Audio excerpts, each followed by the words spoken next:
अऊज़ु बिल्लाहि मिनश शैतानिर रजीम।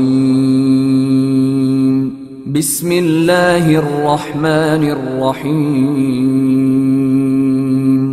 अस्सलामुअलैकुम व्यूवर्स, आप देख रहे हैं Zoya health and beauty care. Viewers, आज मैं आपसे कुछ बातें शेयर करना चाहती हूँ। Viewers, Zoya health and beauty care पे जो भी वज़ाइफ बताए जाते हैं, मैं आपको एक बात याद दिलाती चलूँ कि ये वज़ाइफ बहुत ही ज़्यादा आज़मूदा है। ये वज़ाइफ पहले आज़माए जाते हैं, उसके बाद आपको बताए जाते हैं। ऐसा नहीं है कि हम लोग बिन आज़माए आप लोगों को ये वज़ाइफ बता दें। नहीं, ऐसा बिल्कुल नहीं होता। हमें आपकी बातों का भी बहुत ज़्यादा ख़्याल रखना पड़ता है, क्योंकि बहुत सारे लोग हमसे बहुत सारी बातें पूछते हैं।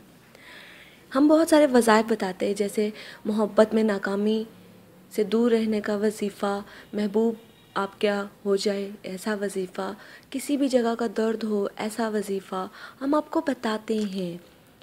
लेकिन बाज़ औक़ात ऐसा भी हो जाता है कि आप लोग अपनी मर्ज़ी से वज़ाइफ का गलत इस्तेमाल करते हैं। व्यूअर्स, हम लोग अपने हर वज़ाइफ में बताते हैं कि जब भी आप वज़ाइफ का अमल करें तो खुलूसे नीयत से करें। व्यूअर्स, अगर आप गलत नज़रिए से या गलत नीयत से या गलत मकसद के लिए करते हैं तो ये ज़िम्मेदार आप होंगे, हम नहीं होंगे। इसलिए व्यूअर्स, आप लोगों से गुजारिश है कि हमारे जितने भी वज़ाइफ हैं उनको नेक अमल के लिए ही इस्तेमाल करें या नेक मकसद के लिए ही इस्तेमाल करें।